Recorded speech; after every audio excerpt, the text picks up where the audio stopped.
Allora, direi che finalmente siamo in live, quindi bentornati su Parresia. Allora, oggi affronteremo l'evoluzione degli eserciti, delle tattiche e delle tecnologie che hanno contraddistinto i conflitti bellici del XVII e del XVIII secolo. Insomma, un argomento un po' nuovo, ma in realtà corollario, insomma, o meglio, a completamento di un'altra live che abbiamo fatto sulla guerra in età moderna. Nostro ospite e cicerone di questa puntata, che io ringrazio molto, è Giovanni Cerino Badone. Quindi, ciao Giovanni, grazie di essere qui. Ciao Luca, grazie dell'invito, onorato e sono molto contento di essere tuo ospite questa sera e saluto tutti coloro i quali sono appunto collegati, ci stanno ascoltando e quelli che poi ci ascolteranno in differita nei prossimi giorni, mesi, anni, secoli a venire. Allora, io prima devo fare una piccola premessa, nel senso che questa live, come è nata grazie a un nostro amico, diciamo una persona che noi conosciamo molto bene, cioè Marco Bognardi, che un giorno mi contatta per un'altra live, quella appunto che ho detto poc'anzi, cioè quella sull'età moderna, mi dice, ma sai, ho parlato con Giovanni Cerino Badone e piacerebbe insomma magari completare quello che è stato detto, a volte anche un po' spizzichi e bocconi, vuoi perché magari c'erano anche qualche problema tecnico nel mezzo, e quindi da lì scambio contatti e siamo qui. Quindi io ovviamente torno a ringraziarti e oggi effettivamente parleremo di qualcosa che in realtà, almeno per quanto riguarda il panorama di YouTube Italia, nel contesto, diciamo, della divulgazione storica non è che se ne parli molto e quindi sono molto felice, anche da modernista, tra l'altro, di poter un po' sviscerare queste cose. Quindi, grazie a te, grazie anche a cara quarta dimensione, cioè Aurora, per la donazione. Quindi, direi che a questo punto io agevolo le tue slide e ti lascio la parola. Grazie tantissimo della presentazione Luca e sì, allora ammetto che commentavo appunto con Luca che Potenza di fuoco, il titolo comunque così ad effetto, guerra in epoca moderna diventa più didascalico, quasi universitario, un po' noioso, mia la colpa, purtroppo arrivando da questo mondo cado sempre nell'errore. Però, come diceva Luca giustamente, è un argomento questo che viene poco sviscerato in ambito italiano, sia su YouTube ma non solo, anche in ambito, ciao Marco, un abbraccio grandissimo, e, citato e studiato e affrontato molto poco. Questo per varie ragioni. Prima di tutto sappiamo bene di ancora quanti deficit abbiamo a livello di università per quello che riguarda lo studio della guerra e della guerra in epoca moderna. Di questo con Luca ne abbiamo parlato abbondantemente e con Marco ci confrontiamo quasi quotidianamente su queste problematiche. Dopodiché abbiamo tutta una serie di retaggi che riguardano questo periodo dove abbiamo il Medioevo con tutto quello che riguarda il mondo della guerra medievale. Arriviamo in epoca moderna, quindi l'introduzione delle armi da fuoco, abbiamo quello che consideriamo il secolo di ferro, che è il XVII, e poi improvvisamente abbiamo questa guerra dei merletti, la guerra d'Antel, come si diceva un tempo, dove sembra che siano delle danze, controdanze, quasi un gioco di scacchi, poco sanguinose, fino ad arrivare a quel grande momento di esplosione di violenza che sono le guerre napoleoniche. In realtà, se non studiamo la guerra del Settecento, non possiamo capire cos'è la guerra napoleonica e non possiamo neanche capire cosa è avvenuto tutto negli anni successivi. E in particolare poi avvengono dei conflitti che sono a livello mondiale, cioè quelle che vengono sviscerate a livello nei nostri ricordi di liceo, piuttosto che non scuole superiori, delle guerre di successione la guerra dei 7 anni, guerra di successione spagnola, polacca, austriaca, bavarese, per chi se la ricorda, e poi la guerra dei 7 anni. Cioè, non sono delle guerre così casuali che non lasciano segni, sono dei conflitti a livello planetario, mondiale, che lasciano dei segni a livello di geopolitica e di economia e soprattutto a livello di società europea e mondiale, i cui segni praticamente si sono quasi esauriti all'inizio del XXI secolo e stanno tornando nuovamente in auge. Ma non anticipo nulla e andiamo a vedere appunto di cosa stiamo parlando. Allora, c'è un prologo, no? Come potremmo essere quasi una scena introduttiva.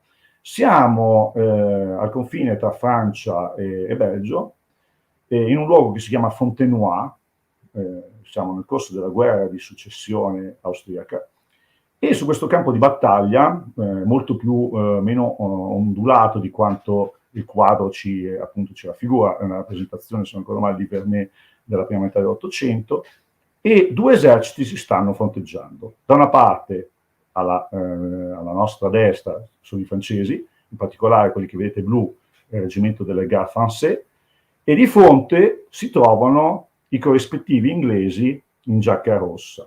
Sono a poche decine di metri di distanza.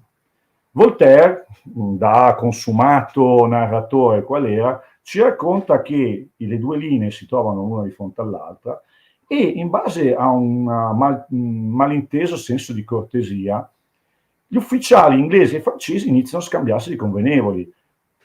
Si tolgono il tricorno: buongiorno signori inglesi, buongiorno ufficiali francesi, vi prego aprite voi il fuoco per prima. No, ci mancherebbe, non dobbiamo rovinare l'etichetta di questo solenne momento che è il campo di battaglia. Sparate voi. Si scambiano un attimo questi saluti, gli inglesi vengono invitati ad aprire il fuoco per prima, non se lo fanno ripetere e con la loro potenza di fuoco spazzano completamente la prima linea francese. La battaglia poi finirà con una vittoria appunto francese piuttosto che non inglese. Ma questo episodio appunto viene presentato come la classica raffigurazione di questa guerra dei merletti, questa guerra che contraddistinta tutta una serie di cortesie, di regole, di gentilezze che si vanno a contrapporre con quei macelli che avevamo visto nel corso della guerra dei 30 anni e nel corso della guerra del 600. Bene, tutto questo che vediamo è una bellissima biografia, un bellissimo racconto, ma non è la realtà della guerra. Anzi, vi parlano di guerre limitate per gli uomini, limitate per la realtà offensiva degli armamenti che vengono utilizzati, limitati per gli effetti. Ecco, se avessimo potuto intervistare un soldato del Settecento che era appena uscito vivo da uno scontro come questo, dove ci si fucilava a poche decine di metri di distanza, in un caos totale di proiettili che volano, corpi che vengono smembrati, fumo, confusione, e si dicesse: guarda che tu hai appena partecipato a uno scontro di una guerra limitata, una roba da poco. Ecco, con lo sguardo perso, già con gli effetti di quello che oggi noi sappiamo essere un disturbo psicologico, che è il disturbo post-traumatico da stress, questa persona ci avrebbe preso letteralmente per matti, con reparti che si annientano. Parliamo di perdite nell'ordine dei 20, 30, addirittura 40% in alcuni casi, in perdite inflitte in pochi minuti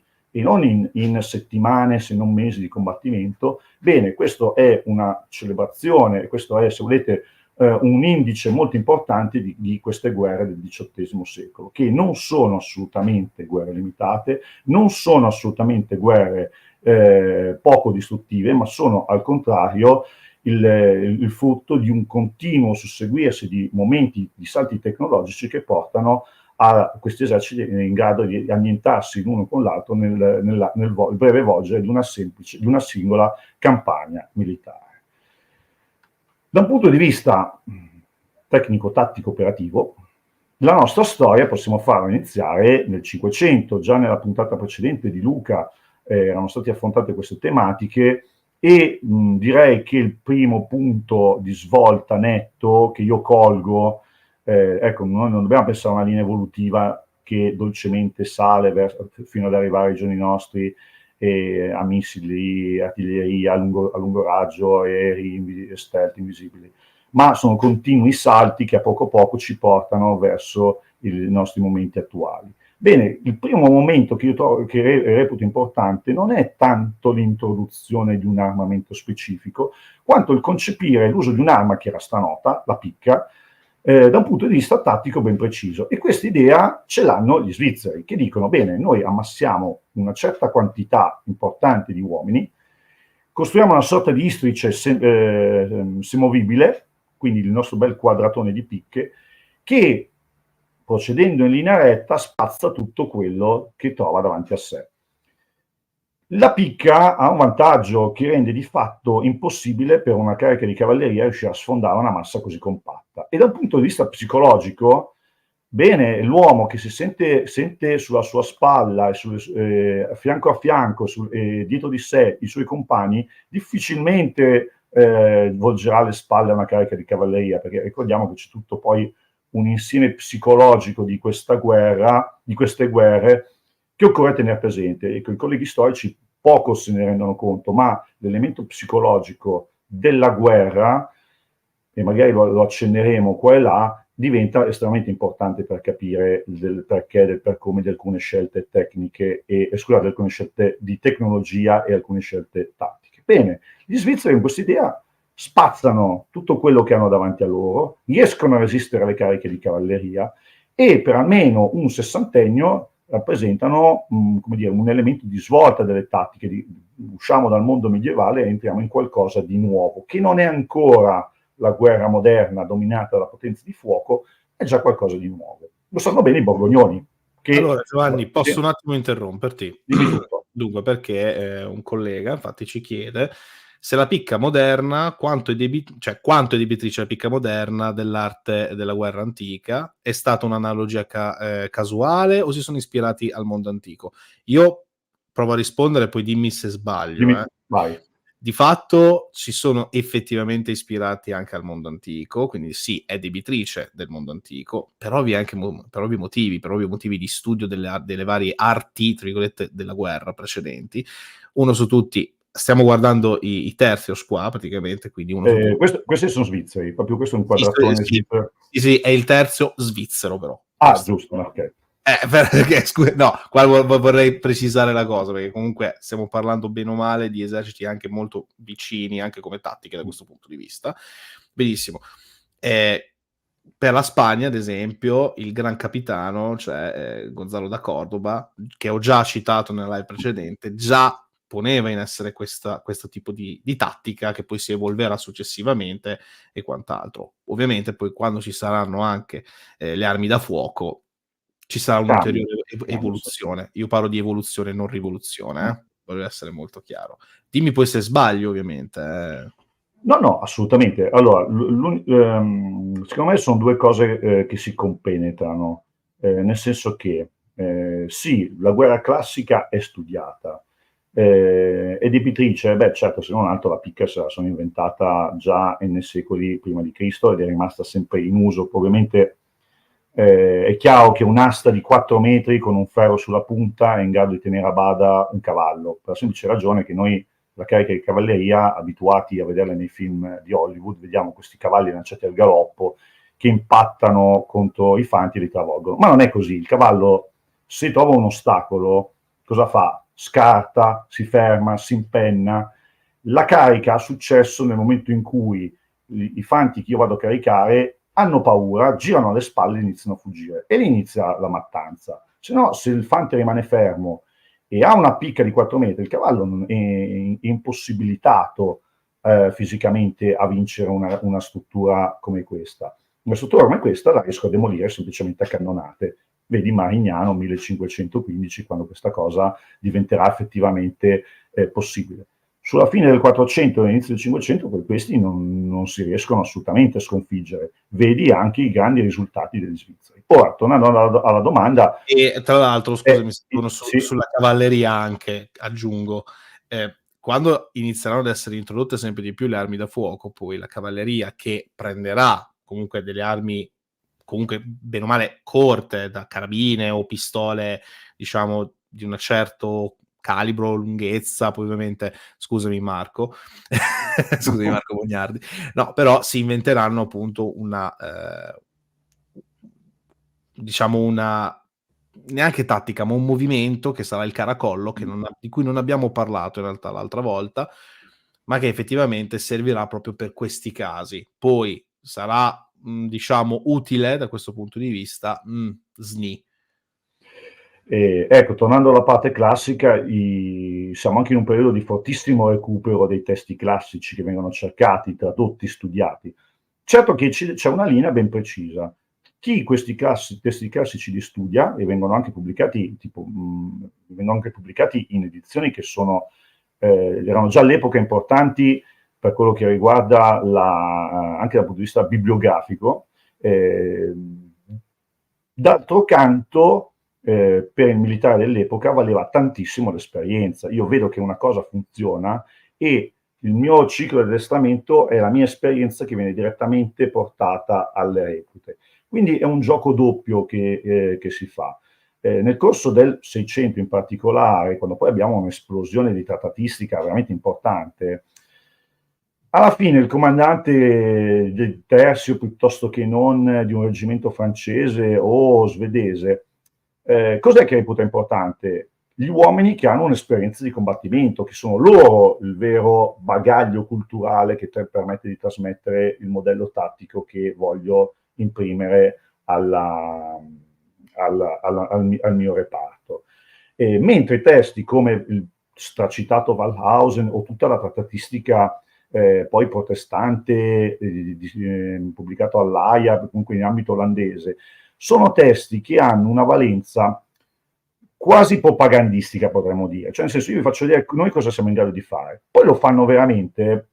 Nì, forse, però noi abbiamo queste idee, noi mondo protestante, guardate quanto siamo avanti dal punto di vista delle tattiche militari e ci rifacciamo a un modello antico. Gli spagnoli, vedete, che alla fine non sanno fare queste cose. In realtà c'è una profonda compenetrazione tra studio e soprattutto esperienza sul campo. Abbiamo un po' divagato, chiedo scusa, torniamo ai nostri svizzeri che dopo aver macellato la cavalleria borgognona se ne scendono in Italia e appunto arriveranno a conquistare Milano, combatteranno a Marignano e alla fine saranno costretti a cedere. A cedere davanti a che cosa? Allora qua entriamo in un concetto anche della guerra contemporanea, anche se è una realtà che, come dire, ripeto la parola concetto, è un concetto che già è stato codificato in epoca classica, che è il concetto del combine arms, cioè delle armi combinate. Allora, ti fermo un attimo, scusami Giovanni, guarda, mi dispiace, però effettivamente, giustamente, Marco ci chiede, potete brevemente spiegare che cos'è il caracollo? Subito. Sì, vai, vuoi che lo spieghi io o lo spieghi tu? Vai tu. Okay. Mi piace quando parli. No, vabbè, semplicemente il caracollo era un movimento della cavalleria che andava incontro a, diciamo, adesso in questo caso avevamo dei picchieri a cavallo con una carabina o una pistola, ok? Andavano, diciamo, se non ricordo male, in colonna, sparavano e poi facevano il giro per tornare indietro, ricaricare il colpo e sparare. Ovviamente non è che c'era solo un cavaliere che faceva questa cosa, ma erano una serie di cavalieri che effettivamente eseguivano questo movimento per cercare in qualche modo di sfondare quel piccolo gruppo di picchieri, soldati e quant'altro. Allora, spero di averlo spiegato bene. No, ma l'hai spiegato benissimo.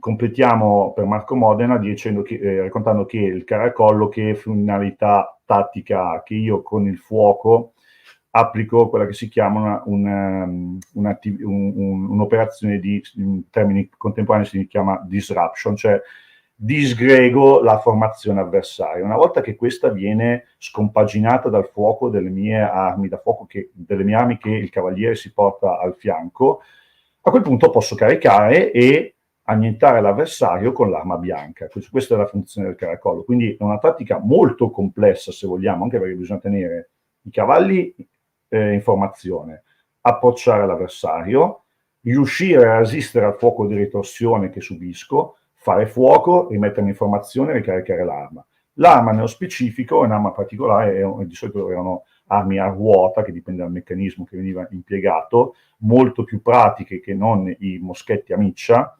e in grado di far fuoco comunque, e di lì appunto tirare. Ecco qua che viene raccontato benissimo esattamente come funziona il caracollo. I cavalieri avanzano, fanno fuoco, sempre al trotto, al passo, non di carica, ritornano nell'ultima linea, lì procedono al ricaricamento dell'arma, perché trattasi di armi ad avancarica monocolpo, e dopo aver sufficientemente ammorbidito il fronte avversario posso partire alla carica con appunto l'arma bianca, che in questo caso parliamo di spade. Direi che abbiamo illustrato molto bene la realtà del caracollo. E quindi dicevo che incominciano a comparire il concetto di combine arms, mentre gli svizzeri rimangono molto rigidi nella loro concezione di avere queste masse di picche che piombano contro l'avversario. Gli spagnoli in particolare incominciano a pensare che forse conviene agganciare a queste realtà anche unità di fanteria leggera, unità di fanteria dotate di armi da fuoco, in modo tale da poter avere tutta una serie di soluzioni tattiche che il campo di battaglia mi può suggerire. Ecco qual è il successo della fanteria svizzera all'inizio del Cinquecento, dove imparano velocemente l'uso della picca e poi formano anche delle nuove realtà di fanteria, come sono appunto i lanzichenecchi della Germania meridionale. Li affiancano a fanteria leggera, uomini armati di archibugio, in modo tale da poter frantumare, disgregare il più possibile la massa di quadrati svizzeri che piomba contro di loro. In più c'è anche l'artiglieria che comincia a rappresentarsi sul campo di battaglia. Marignano, che abbiamo già citato, nota come la battaglia dei giganti, questi enormi quadrati svizzeri continuano a marciare contro le batterie francesi schierate e ovviamente possiamo immaginare gli effetti di una palla di cannone che viaggia tra i 250 e i 300 metri al secondo dentro una massa di 4.000-5.000 uomini schierati in un enorme, ammassati in un fazzoletto di terra. Ovviamente alla fine questa battaglia, la 10 poteva bastare, avevo all'epoca avremmo avuto una storia un po' diversa. E comunque gli spagnoli incominciano a presentarci un nuovo modo di concepire le unità di fanteria e darà loro un enorme vantaggio che si espliciterà soprattutto nel corso della battaglia di Pavia e nelle guerre d'Italia. Pavia, appunto, dove, se vogliamo, dopo Agincourt è la seconda enorme battaglia che i francesi perdono nel corso della loro storia, qui splendidamente raffigurata nel Museo delle Royal Armories di Leeds, dove i pezzi sono tutti originali, dove in questo diorama in scala 1:1 viene ricostruita che cosa? Il momento culminante della carica francese, quando la gendarmerie di Francesco I di Valois impatta contro le picche dei quadrati spagnoli, anzi scusate, spagnoli in realtà imperiali, dei lanzichenecchi, vengono fermati, appunto l'urto viene bloccato dalla picca e la potenza di fuoco degli archibugieri tedeschi appunto sostanzialmente annientano la cavalleria pesante francese. Questo ci indica che è un indicatore molto importante, non che il mondo della cavalleria è finito, ma che un nuovo approccio, combine arms, quindi di armi combinate, fanteria, cavalleria, uso dell'artiglieria, uso dei fucilieri, l'uso dei moschetti a miccia, deve essere il più possibile integrato per avere il successo sul campo di battaglia. In questo momento le armate imperiali di Carlo V sono effettivamente quanto di meglio il mondo militare europeo in grado di esprimere sui campi di battaglia. Anche i turchi si danno da fare in questo senso, ma è tutta un'altra storia per il momento. Torniamo ai nostri spagnoli. Nel corso del 600, vedete che da questo quadro che è conservato al Museo della Guerra di Vienna, che consiglio a tutti voi di andare a vedere almeno una volta nella vita, perché credo che sia uno dei musei militari più belli d'Europa, nei quadri che appunto sono esposti nel settore seicentesco, nella sezione del 600, sono raffigurati in maniera molto precisa le formazioni tattiche dell'epoca. Vediamo appunto, questo è sostanzialmente l'equivalente di un battaglione di un terzo, comunque definiamolo un battaglione di fanteria. Andiamo ad analizzare da cosa è composto. Gli elementi che lo compongono sono sostanzialmente tre. Abbiamo l'elemento centrale che è quello dei picchieri. A cosa servono? Hanno una funzione principale che è quello di fornire uno schermo contro la cavalleria. Una formazione come questa, che viene caricata appunto con quella tecnica del caracollo, potrebbe subire gravi danni, o anche caricata con un attacco diretto all'arma bianca. Ecco che i picchieri, che possono rimanere al centro oppure possono disporsi a seconda della situazione tattica che viene a crearsi, grazie alla presenza della picca possono respingere questi attacchi di cavalleria. Ai lati abbiamo le due ali, o comunque le due formazioni di moschettieri, cioè di uomini armati con moschetto a miccia. E questi sono quelli che sono in grado di sviluppare la potenza di fuoco necessaria, in grado di fare due cose sostanzialmente: proteggere da altri uomini armati di armi da fuoco l'unità, o comunque, se stiamo affrontando, stiamo avvicinando a un'altra unità simile, ammorbidire col proprio fuoco, disgregare la formazione e a questo punto attaccarla con l'uso delle picche. Come vedete, comincia a essere una realtà molto complessa. Il comandare un'unità di questo tipo prevedeva che il comandante fosse in grado di capire immediatamente la situazione, riuscire a gestire tutto quello che il suo reparto poteva offrirgli da un punto di vista tecnologico e delle armi. Chiaramente questi uomini dovevano essere il più possibile addestrati, perché non funzionava più il concetto del prendo una recluta, la armo e la mando sul campo di battaglia. E chiaramente l'elemento che però rimane ancora centrale in queste formazioni è chiaramente la picca. La potenza di fuoco espressa dai moschetti a miccia è bassa. E bassa per varie ragioni, per le limitazioni sono principalmente correlate al tipo di meccanismo dell'arma di sparo. Ok, l'arma è davancarica, però utilizziamo una miccia. La miccia è poi una fune a lenta combustione che deve essere sempre mantenuta ben accesa. Se non è così, non riusciamo a incendiare la polvere da sparo. Bravo, tra l'altro c'è questo film, secondo me, dal punto di vista della ricostruzione è fatto molto bene, cioè quello che per noi è il destino di un guerriero, ma che per la Spagna è alla triste, che proprio all'inizio, quando c'è l'attacco a una nave, se non ricordo male, delle Fiandre, se non ricordo male, il protagonista ha proprio questa fune attorcigliata che deve essere sempre, diciamo, incandescente, certo. perché se no va a finire che non si spara nulla.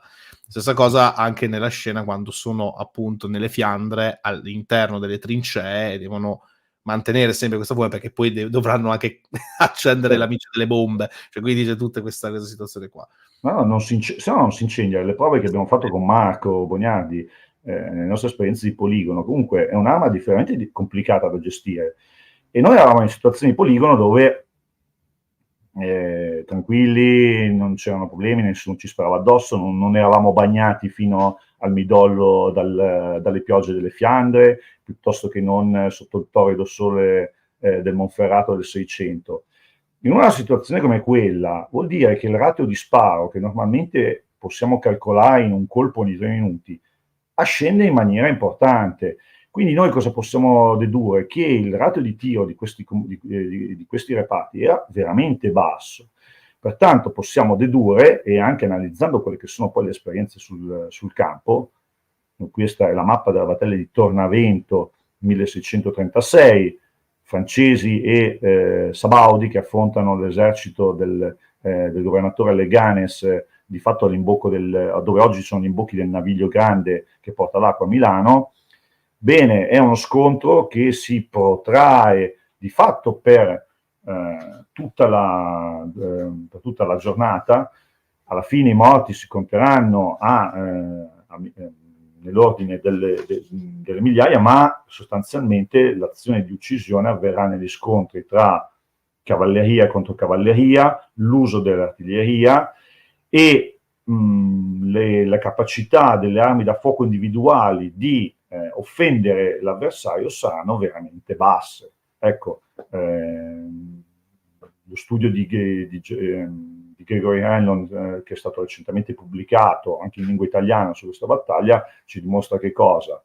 Che sì, gli eserciti dell'epoca erano in grado di creare gravi danni, di infliggere perdite piuttosto importanti l'uno con l'altro, ma la loro capacità di offendere l'avversario con l'utilizzo delle proprie armi individuali era al contrario basso. Abbiamo un salto.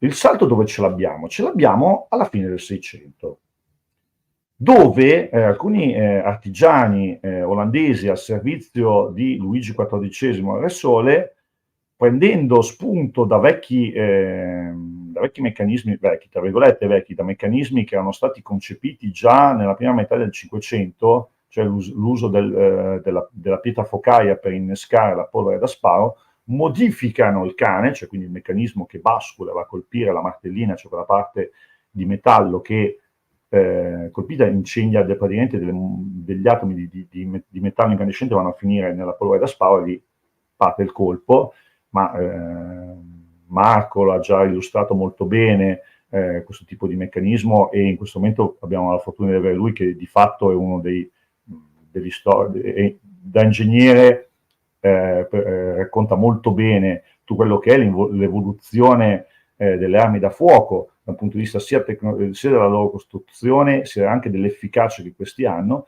Bene, quest'arma modifica completamente la capacità della fanteria di fare fuoco. Ora non abbiamo più una miccia che deve essere conservata il più possibile al riparo dall'umidità, dal vento, dalla pioggia. Sì, però abbiamo ancora il problema della pioggia, ma qua la capacità di fare fuoco aumenta a dismisura. Aumenta a dismisura vuol dire parliamo di 3 colpi al minuto.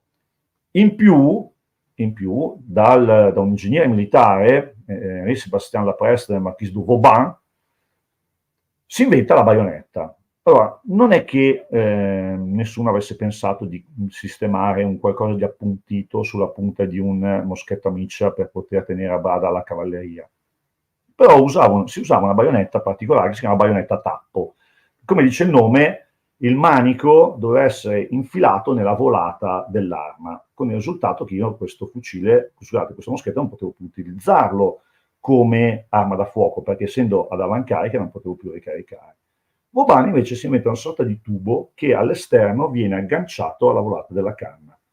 Quindi il fante si trasforma a sua volta in un picchiere.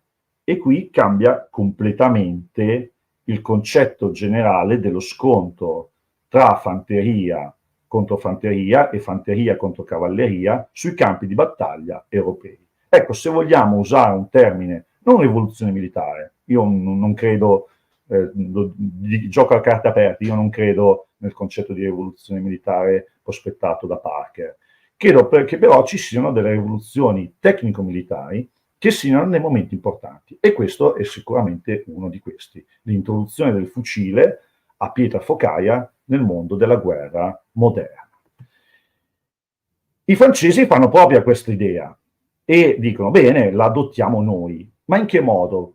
Produrre queste armi costa, e se costa a un esercito come quello francese, che all'epoca era considerato la superpotenza europea, figuriamoci per gli altri. Inizialmente viene adottato solo nelle compagnie granatiere dei reggimenti. Cosa vuol dire? Che i reggimenti francesi, qui vediamo il reggimento du Picardie, che lo riconosciamo dalla bandiera rossa con croce bianca, è uno dei grandi vecchi, erano reggimenti che addirittura avevano un'anzianità di servizio che iniziava addirittura dei regni di Francesco I, se non di Enrico IV, ce n'erano 6 che erano appunto tutta una serie di privilegi che andava dalla paga al dove andavano a collocarsi sul campo di battaglia.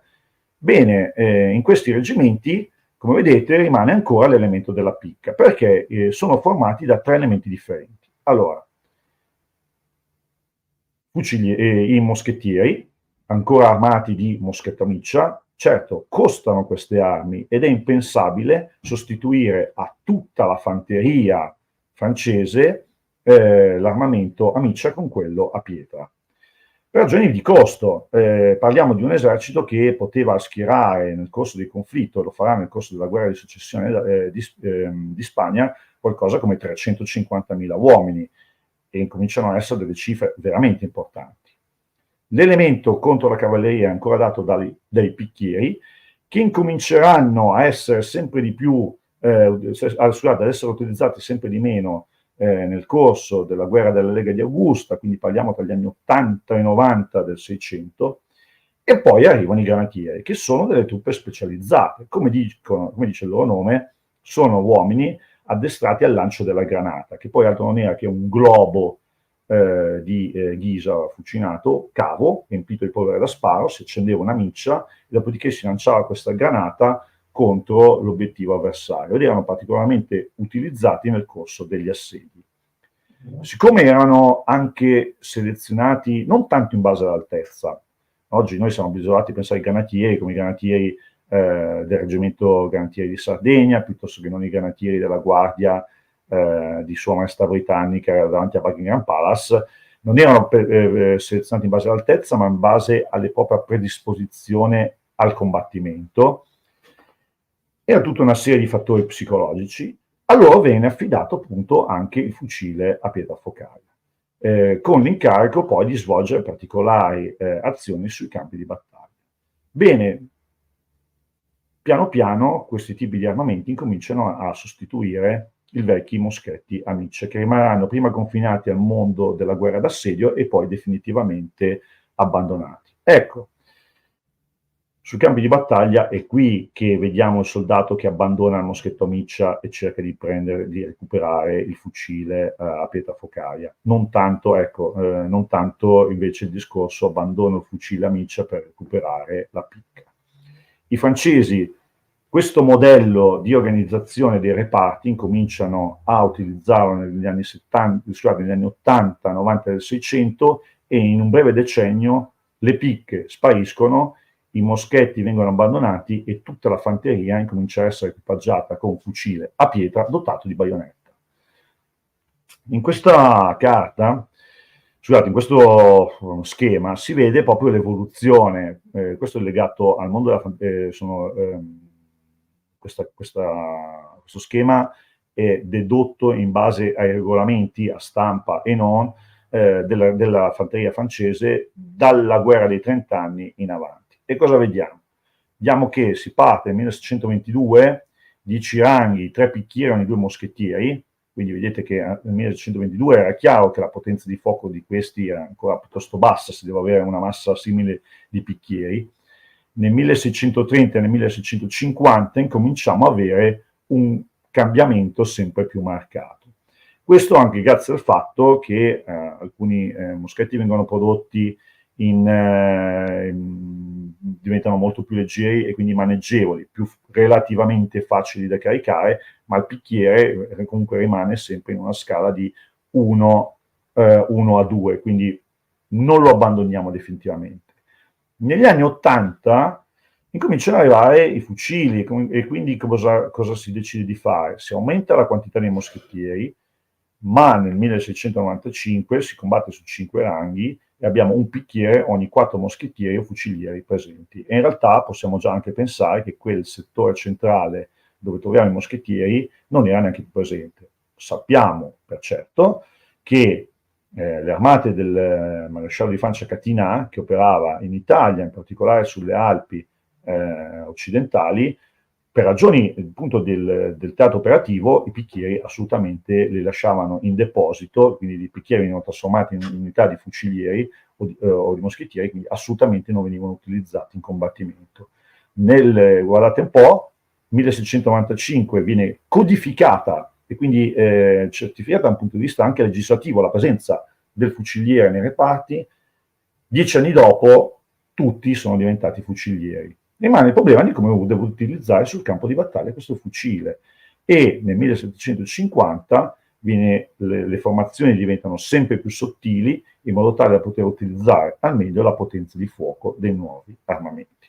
Direi che appunto in meno di 100 anni abbiamo una trasformazione radicale dell'unità di fanteria. Quelle del 1622, se vogliamo, erano ancora legati al mondo di Marignano. Quelle del 1750 sono già proiettate su quelle che saranno le guerre napoleoniche. E abbiamo, se volete, il primo case study che possiamo presentare nella giornata, Balsiglia 1690. Allora, Balsiglia è una piccolissima località nelle Alpi Piemontesi. Siamo in quelle che si chiamano le Valli Valdesi. I Valdesi sono una popolazione oggi collegate al mondo sono protestanti legate al mondo calvinista. Luca, non mi fustigare, lo so che le mie conoscenze di storia religiosa sono pessime, si facevano alle vecchie eresie di Pietro Valdo. Comunque possiamo definirla una popolazione protestante.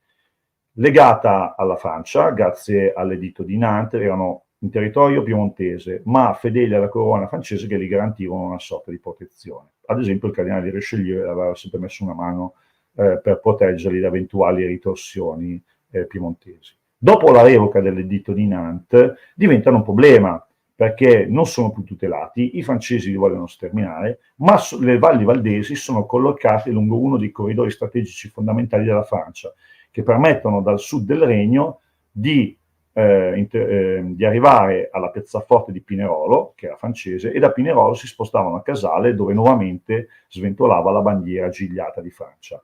No, ma c'è anche un'altra cosa da aggiungere, scusate, che riguarda proprio l'editto di Nantes, da un punto di vista proprio militare. L'editto di Nantes garantiva effettivamente la costituzione e costruzione di fortezze apposite proprio per i protestanti, gli ugonotti.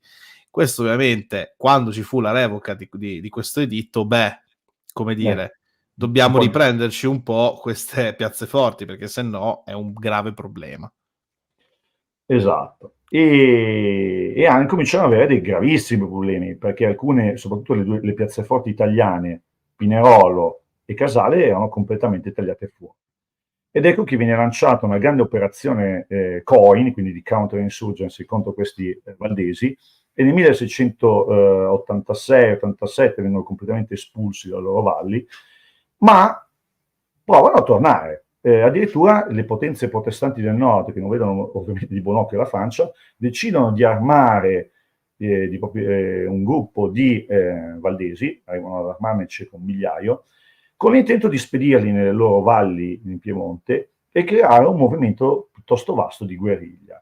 Come vengono armati? Con quello che di meglio ha la tecnologia dell'epoca, dagli arsenali prussiani, dagli arsenali olandesi vengono prodotti nuovi fucili a pietra, dati a questi uomini che appunto si recheranno a combattere contro i francesi nelle valli valdesi e dimostrano di combattere molto bene.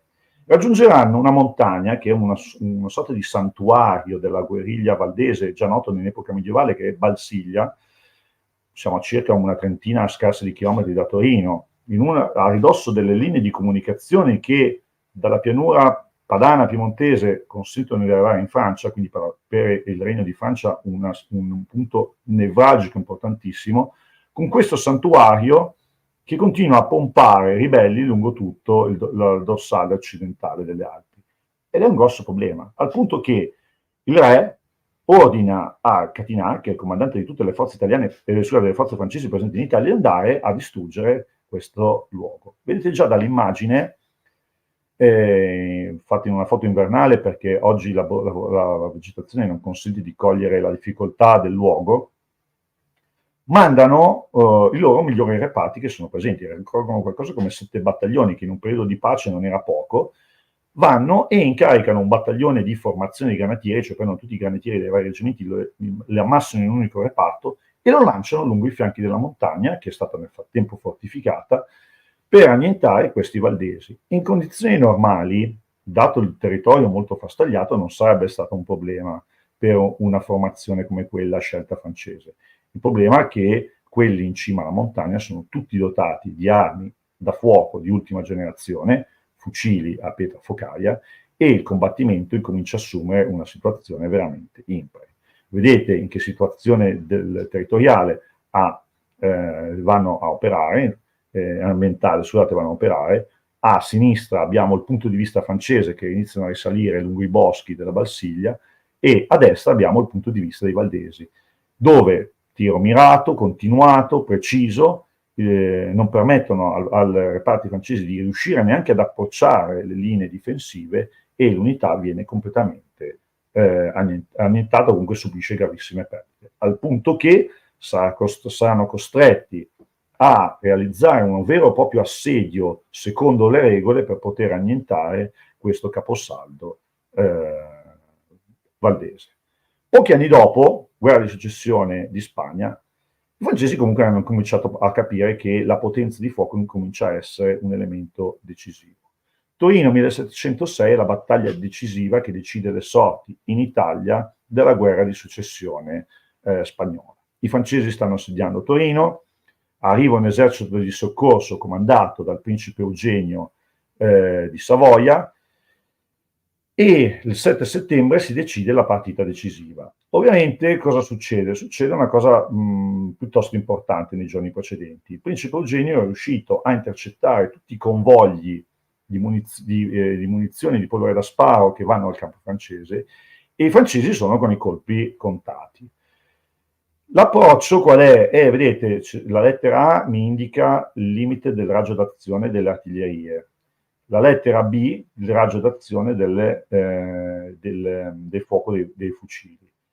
Viene selezionato il lato sinistro del trinceramento francese contro una brigata, che è la brigata La Marine, dove 1, 2, 3 sono i 3 battaglioni del reggimento La Marine, che è uno di quei grandi vecchi di cui abbiamo parlato prima, e contro di loro vanno a impattare 3 ondate, sono 3 brigate prussiane che combattevano con le truppe del principe Eugenio, e lo scontro cosa diventa? Non è più come Tornavento, dove ancora uomini armati di picca o cavalleria che deve caracollare per poter riuscire a disgregare queste formazioni, ma lo scontro è diventato un attrito continuo tra 2 unità di fanteria che si avvicinano e iniziano a sviluppare il proprio fuoco.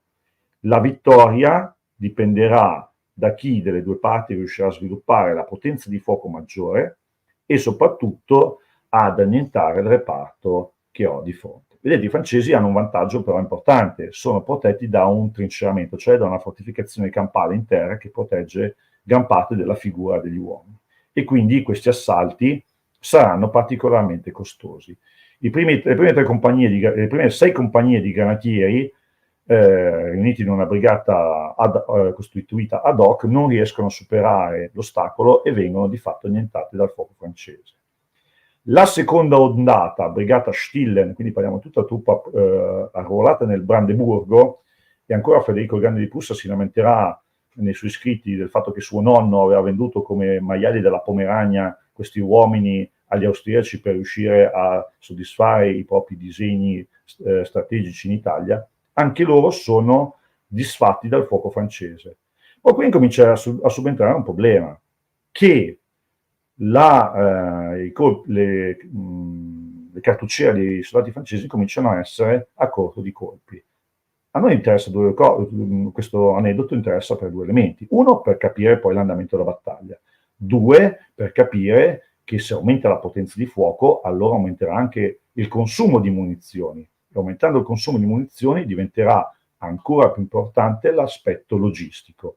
Se nel 600 potevamo permetterci di lasciare gli eserciti di vivere sul territorio, ed ecco perché viene ricordata come una guerra, come il secolo di ferro, perché questi eserciti magari riescono poco a causare perdite l'uno con l'altro sul campo di battaglia, ma diventano veramente degli uccelli da rapina su tutto il territorio e vengono ricordati per ciò che fanno contro le popolazioni civili.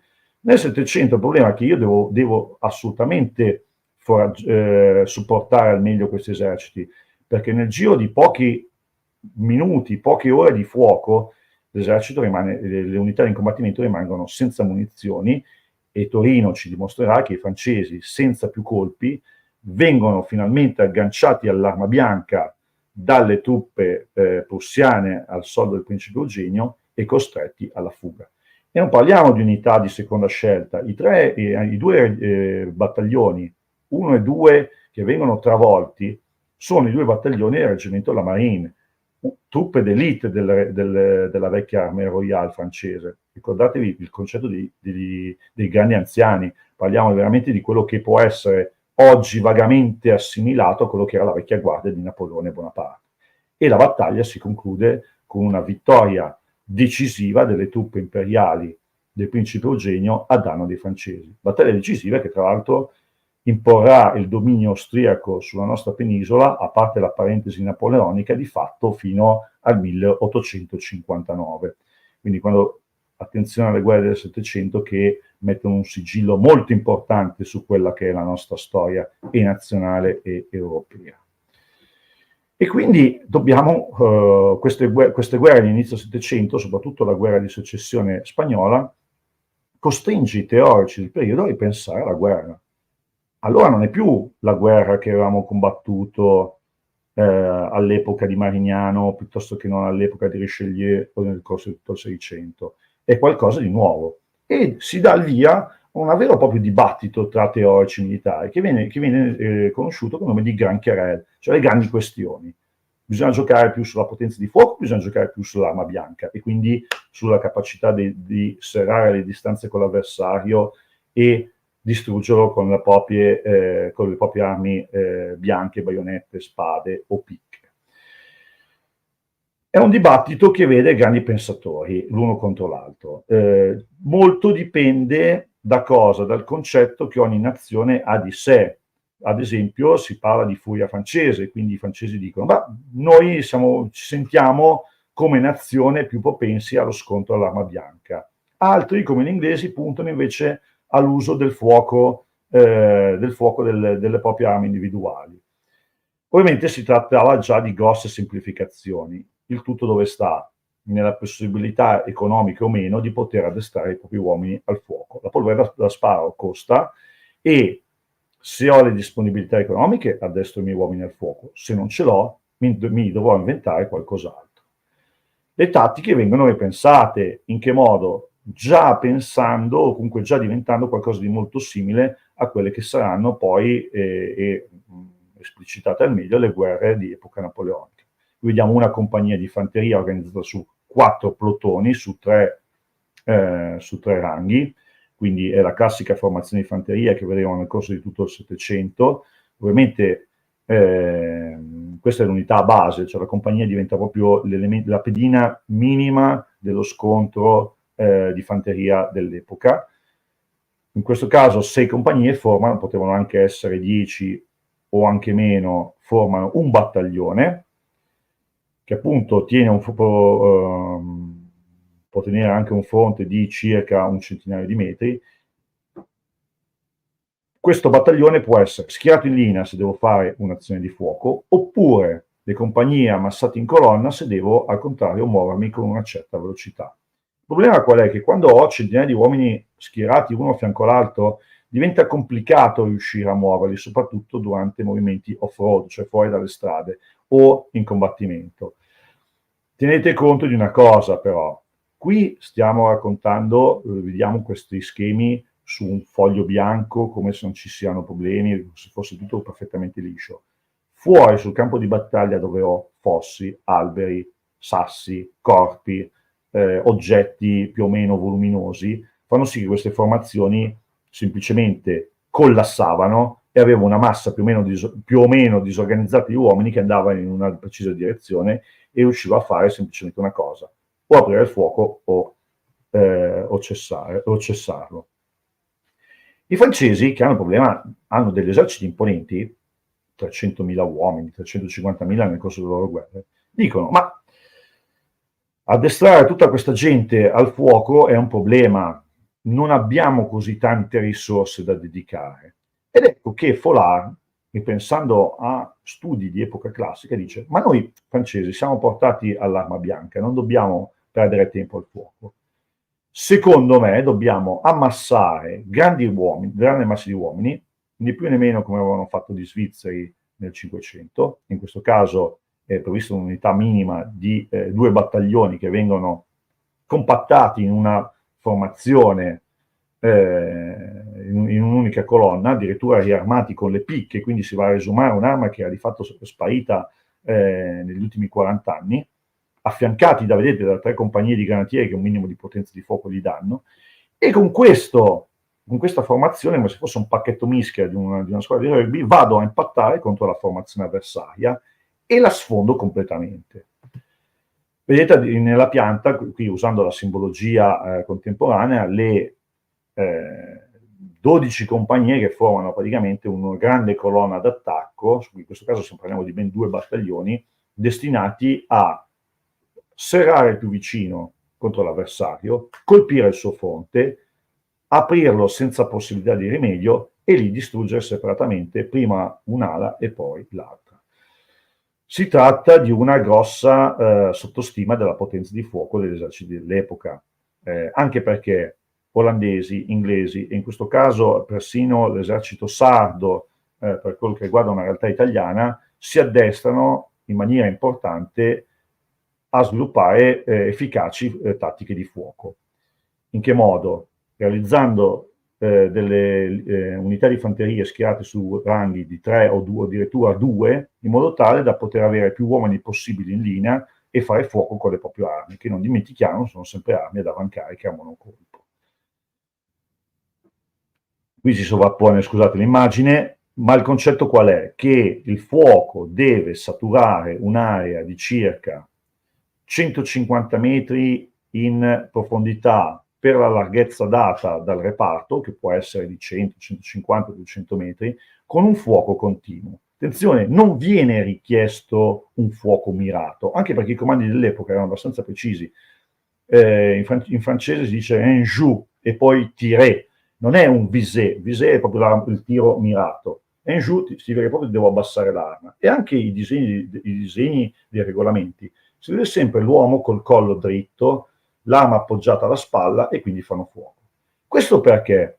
Perché, e qui diventa importante il concetto psicologico del combattimento, la paura più grande che aveva e ha ancora oggi un soldato non è tanto di morire, perché poi in quei momenti di tensione estrema la paura per se stessi viene meno, ma quando ci si trova davanti all'avversario il problema maggiore è avere un soldato in grado di fare fuoco e uccidere il proprio avversario. La paura psicologica di uccidere. Questa cosa era già stata implicitamente compresa all'epoca, al punto che si dice: voi non dovete mirare l'uomo singolo, ma dovete saturare col vostro fuoco il terreno davanti a voi, in modo tale da colpire con salve regolari tutto quello che c'è davanti. 3 colpi al minuto, immaginiamo un battaglione di 700 uomini, siamo 7 per 3, cosa abbiamo? 2100 colpi al minuto in un'area precisa, che è il ratio di tiro di un MG42. Chiaramente è teorico questo ratio di tiro, però vi indica molto bene di quello che potevano appunto fare. Chiaramente abbiamo questo problema, che il fuoco mirato non era pensato proprio per questi problemi di ordine psicologico. Dietro una fortificazione campale, poi il gioco qual è? Abbiamo quell'area che è segnata con EA, che è Engagement Area, o Killing Zone, o area di ingaggio, all'interno del quale arriva il nemico. Le frecce a tridente sfasate indica che devo fare un'attività di disruption, cioè devo disgregare la propria formazione. La T, quindi lo devo proprio bloccare, e successivamente contrattaccarlo o annientarlo col mio fuoco. Vedete che è un concetto con questo anglo-olandese, piemontese, completamente diverso da quello francese, che prevede un attacco in colonna. E i francesi pagheranno carissime queste scelte tattiche nella prima metà del Settecento. In Piemonte o in Italia abbiamo la battaglia della Sietta. Per chi di voi conosce meglio la guerra dei 7 anni, Rosbach è la pietra tombale grazie Marco, assietta, è la pietra tombale delle tattiche alla foulard dell'esercito francese. Qui vediamo lo schema tattico appunto di questo approccio. Sulla battaglia della Sietta tu poi ci hai dedicato però Domus Orobica, se non ricordo male, un'intera puntata, quindi andate poi a vedere lì Giovanni che vi spiega per filo e per segno come è andata. Prego, se soffrite di insonnia con la mia voce atona e proprio 2 minuti siete già crollati. Le artiglierie dell'epoca questo è un sistema, è un pezzo da 4 libbre, così, il 4 libbre indica il peso della palla, dal peso della palla viene fuso tutto il tubo di bronzo e lì creato l'affusto.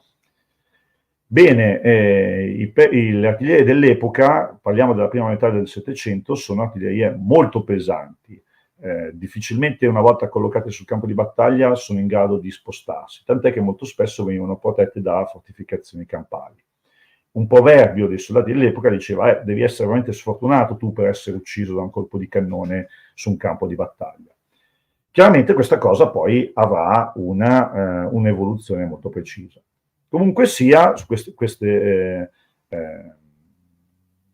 armi, se collocate bene e utilizzate in maniera tatticamente ben pensata, potevano essere estremamente devastanti. Le munizioni erano già piuttosto variegate, in particolare il pezzo più impiegato era chiaramente la classica palla di cannone, che è una sfera di ghisa fusa che veniva utilizzata sia in funzione antipersonale, quindi tiro contro unità di fanteria o di cavalleria, sia per il fuoco di controbatteria. Oppure il classico tiro a mitraglia. La mitraglia che cos'è? Intanto che è una quantità di sfere di ghisa che vengono sparate contro un avversario. Il proiettile si apre come se fosse la cartuccia di una munizione da caccia contemporanea e inondava la zona davanti alla bocca di fuoco di queste sfere di piombo o di metallo. Che effetto avevano? Qui vedete lo stranoto piastra del carabiniere, dovrebbe essere André Favot, raccolta sul campo di battaglia di Waterloo, dove la palla, tra l'altro si tratta di una munizione relativamente piccola, un 4 libbre, che era la munizione più piccola che si poteva trovare nell'artiglieria dell'epoca, ha impattato contro la spalla destra del cavaliere e il colpo aveva una potenza sufficiente tale da passarlo da parte a parte. Quindi la palla ha completamente attraversato il corpo dello sfortunato Favot, chiaramente uccidendolo sul colpo, e di fatto creano una ferita veramente impressionante. Noi non abbiamo più il corpo di Favot, ma abbiamo la sua corazza, che è una testimonianza veramente estrema di quello che questi cannoni riuscivano a fare all'epoca.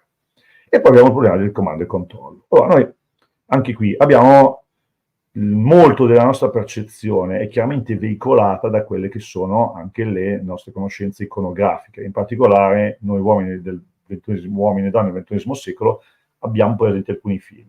Berlino è il più noto, no? Più nota pellicola che ci racconta questo mondo del Settecento da un punto di vista sociale, da un punto di vista anche militare, dal momento che ci sono delle scene anche ben realizzate di battaglia. Chiaramente è un bel affresco, non è esattamente così. Chiaramente, ad esempio in questa immagine vediamo un reparto francese schierato in linea, non avrebbero mai aperto il fuoco in questo modo, perché se il reparto apre il fuoco in questo modo, dopo la prima scarica rimane completamente disarmato. Quindi veniva pensato un fuoco per plotoni, quindi immaginatelo diviso almeno in 4 sezioni, prima una sezione, poi l'altra, poi la terza, poi si la quarta. Riprendeva un po' quello che anche Maurizio di Nassau e anche suo cugino prima di lui faceva, e poi successivamente Gustavo Adolfo, cioè una continua ricarica per cercare appunto di mantenere la potenza di fuoco. Bisogna mantenere il rato di tiro continuamente in funzione, altrimenti l'unità rimane disarmata, e questo può essere un grave problema per il comandante. Comando e controllo nel fuoco, il comando e controllo chiaramente anche nell'avanzare. E guardate questa immagine che raffigura il reggimento, doveva essere il 15° reggimento granatieri, che era il vecchio reggimento di Federico, quando ancora non era re prussiano, alla battaglia di Hohenfeldberg. Gli uomini avanzano in che modo? Fucili sulla spalla, non come vediamo poi in Berlino che marciano col fucile al fianco. Questo perché bisogna evitare che aprano il fuoco. Se faccio marciare un uomo col fucile al fianco e il dito sul grilletto, quasi sicuramente, preso da paura, dal panico o anche per un incidente, può aprire il fuoco. Tengono il fucile sulla spalla. Le bandiere mi identificano il centro del reparto in modo tale da avere un punto di riferimento sempre ben preciso. Il comandante del battaglione o del reggimento è a cavallo, perché? Non per simboleggiare la sua nobiltà, ma per il fatto che comunque ho qualche metro d'altezza rispetto al suolo, in più rispetto agli altri, e posso controllare completamente tutta la linea di combattimento e vedere cosa sta succedendo sia alla mia destra sia alla mia sinistra ed eventualmente davanti e soprattutto anche dietro, per vedere se ho degli altri reparti che mi stanno supportando per la mia azione di fuoco. Chiaramente muovere una linea lunga centinaia di uomini, spesso non più di 2 o 3 persone, è un'operazione molto lunga, lenta, e rappresenta un grosso problema per i comandanti dell'epoca, che dovevano riuscire a muovere questi reparti verso il nemico, retrocedere di fianco, a destra, a sinistra, far aprire il loro fuoco all'unisono o comunque secondo una cadenza ben precisa, senza che questo reparto collassasse o comunque si disgregasse davanti all'avversario. Vedete qui nello specifico, nell'illustrazione, viene raffigurata proprio la posa, no? la postura di questi uomini. La mano sul petto, il fucile appoggiato sul petto con le bande di cuoio che attraversano il torace. Questo ha una doppia funzione. Uno, controllo che l'uomo non faccia fuoco. Due, è anche una protezione. Quindi, mettendo l'arma sul petto, soprattutto sul lato sinistro del torace, ho una protezione maggiore per evitare che dei colpi possono colpire il lato più vulnerabile appunto del torace stesso, creare una ferita mortale. E poi c'è l'aspetto psicologico. Questi sono granatieri. Quindi vedete, i fucili vengono tenuti perfettamente scintillanti, la mitria dorata, le uniformi tenute il più possibile lucide. In questa guerra del Settecento si gioca anche molto sull'aspetto visivo. Io mi vedo arrivare questi uomini perfettamente allineati, al passo cadenzato, seguendo delle musiche che mi identificano immediatamente quello che è gli ordini che ho. Avanzata, fuoco, ritirata. E l'avversario si vede questa palizzata di uomini che piano piano avanza, se non ho truppa addestrata e in grado di capire la situazione, il panico può diffondersi appunto nelle linee avversarie. Fuoco e manovra. Ecco cosa succede in realtà nei terreni accidentati. Questo è un particolare di un quadro conservato a Palazzo Reale di Torino. È un reggimento che ha ingaggiato un combattimento in un bosco. Vedete, le compagnie che non sono più quelle linee perfette che abbiamo visto nel quadro o in quelle immagini stilizzate dei reparti. Sono delle masse di uomini che più o meno in banda stanno facendo fuoco contro l'avversario. E in più c'è un altro elemento che crea un grosso problema, cioè il fumo. Utilizzando polvere nera e avendo centinaia di fucili che fanno fuoco, improvvisamente si sviluppa una sorta di cortina fumogena intorno all'unità impegnata in combattimento che in pochi minuti, se non c'è un vento forte che spazza via questo fumo, bene, non c'è più la possibilità di capire cosa sta avvenendo davanti a me. Appunto che molto spesso certe volte dovevano anche interrompere il fuoco per riuscire a capire davanti come fosse la situazione. E vedete, di nuovo, altro particolare di questo quadro che si intitola La battaglia di Casteldelfino 1743, il fumo avvolge questo reparto impegnato al fuoco, le bandiere servono ad avere un immediato punto di riferimento per capire dov'è il comandante e dove sono, e cosa vedo? Fumo, le fiamme delle detonazioni, dei colpi che stanno partendo, qua e là dei tricorni o dei cappelli del granatiere di questo reparto che è impegnato in combattimento, ma poco altro. E nelle guerre del Settecento si marciava, si combatteva, si moriva e si vinceva in una situazione del tutto simile a questa. Poi ecco, l'altra cosa che incomincia ad emergere è il concetto di pianificazione. Cioè non è che scendo sul campo di battaglia, ho l'avversario, lo carico e la mia forza fisica, la mia capacità, la mia bravura o la qualità delle mie armi decide lo scontro. Ma incominciano ad essere pensati da stati maggiori costituiti ad hoc piani di guerra. Pianificare e redigere ordini, che devono, quindi questi ordini possono essere anche preparati anche a centinaia di chilometri di distanza da dove si svolgerà il combattimento. Ecco che cominciano ad essere creati degli stati maggiori, di gabinetti di guerra che magari sono nelle capitali dei regni. Poi chi dovrà mettere in pratica questi ordini sono a chilometri di distanza e questo può essere un vantaggio, un premio, può essere uno svantaggio o anche un pregio. Svantaggio perché molto spesso chi redige l'ordine non sa com'è la situazione sul campo. Vantaggio perché chi redige l'ordine ha una visione globale di quello che sta avvenendo ovunque, piuttosto che non il comandante impegnato sul terreno. Ad ogni modo, in questo caso abbiamo a sinistra il generale che dalla mappa decide da farsi e a destra i suoi ufficiali che una volta ricevuto l'ordine, disegnando sul terreno, discutendo tra di loro, incominciano a pensare a un piano d'azione. Qui siamo a livelli molto alti, vedete il simbolo ci indica corpo d'armata o comunque un esercito, il comandi di un esercito in campagna. Dopodiché viene stilato quello che oggi si chiama order, cioè ordine di operazioni, che è di solito un foglio dove vengono scritti punto per punto quello che il comandante deve fare. Si dovrà avanzare nel punto X e raggiungere il tale luogo, ingaggiare il nemico, conquistare la data località piuttosto che non difendere il punto in questione. Gli ordini vengono trasmessi appunto in forma scritta, qui siamo a livello più basso, vedete siamo già a livello brigata, e il comandante trasmette oralmente ai suoi comandanti di battaglione o di reggimento gli ordini che ha ricevuto.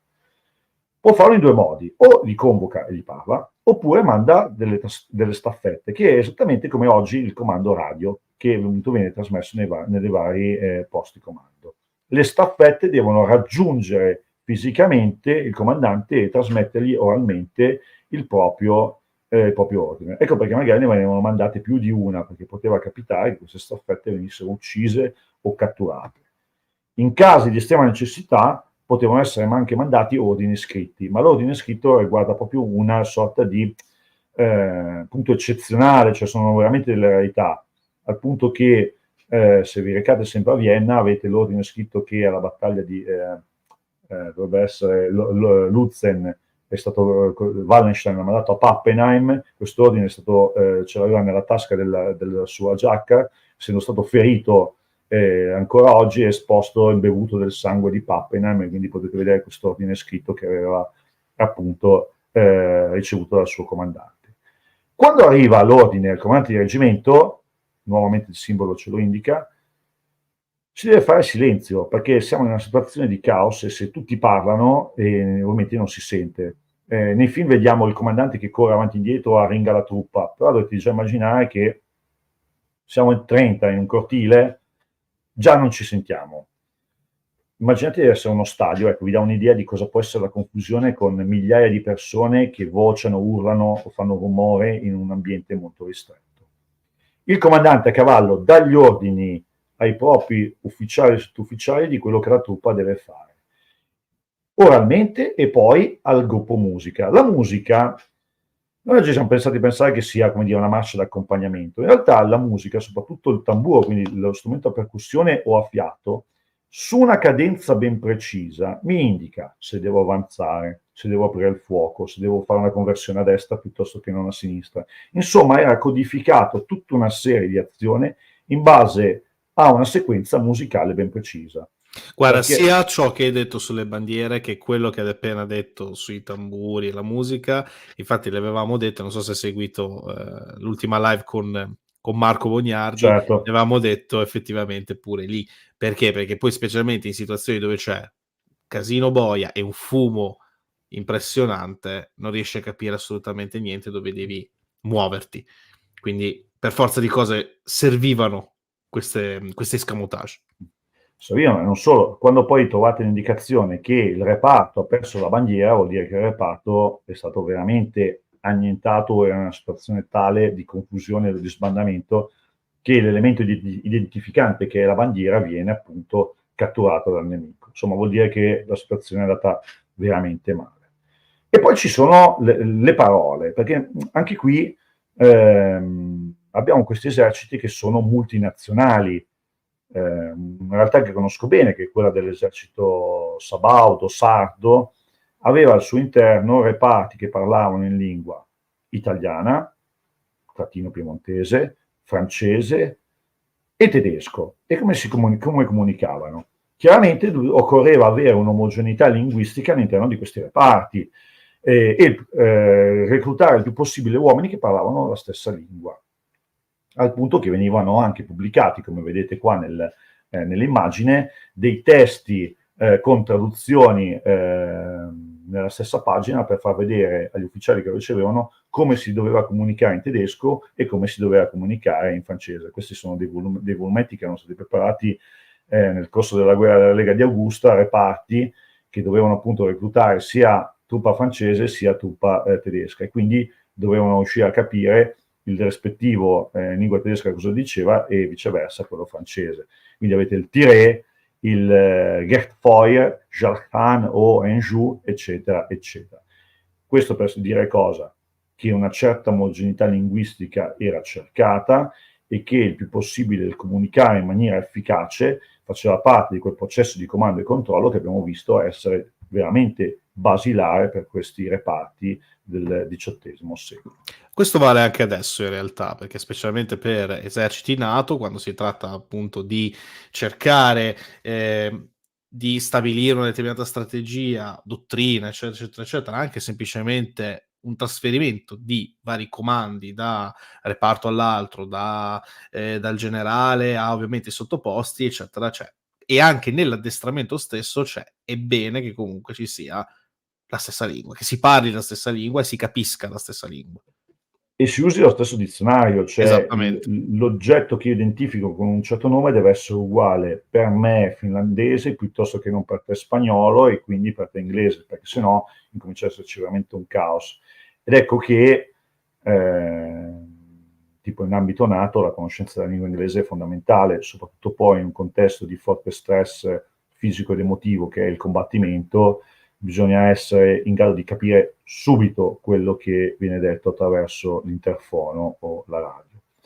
Torniamo a Fontenoy, dove appunto abbiamo gli inglesi che questa volta in colonne affrontano appunto la linea francese. E a questo punto, anzi scusate, e a questo punto cosa avviene? Avviene che l'aneddoto, come ce lo racconta Voltaire, non è esattamente così.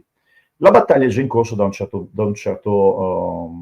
da un paio d'ore e il campo di battaglia è avvolto dal fumo delle detonazioni. In particolare D e C sono C è il villaggio di Fontenoy che è stato fortificato dai francesi, dove hanno messo dei cannoni, e la stessa D è la ridotta dell'acqua, anche lì un nucleo fortificato molto importante. Vedete che di fatto sono riusciti a imbottigliare l'attacco francese nello spazio chiuso tra queste due fortificazioni campali, insomma un attacco che già si sta, come dire, si sta già presentando come estremamente difficile.